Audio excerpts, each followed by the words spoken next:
কারণে? আজকে দীঘাতে বিরাট একটা সমস্যা আমরা সম্মুখীন হয়েছি, ওল্ড দীঘাতে বিশেষ করে।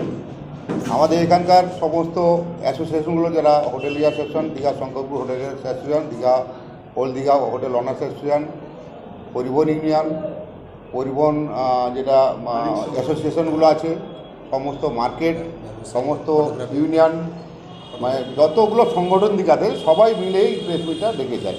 আমরা তার প্রতিনিধিত্ব করতে এসেছি। আমি সকলের পক্ষ থেকে আপনাদের সাদর অভিবাদন জানাই। কোত্থেকে এসছেন?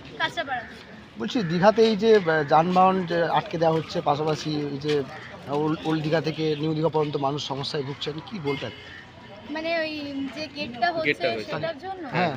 এবার সমস্যা বলতে ওখান থেকে যারা আসছে মানে একটু সমস্যা হচ্ছে, কিন্তু এটা তো মানে জগন্নাথ দেবের মন্দিরটা হচ্ছে বলে যে গেটটা হচ্ছে পর্যটনের জন্য, তো জিনিসটা মানে তৈরি হচ্ছে না। তো কিছু ভালো জিনিসের জন্য তো একটু হলেও তো মানে কি বলবো ওটাকে, মানে একটু হলেও মানে ক্ষতিটা তো একটু মেনটেন করে চলতেই হবে, তাই না? মানে সব কিছু তো আর গায়ে জোরে দিয়ে হয় না। আর যেখানে আমাদের সরকার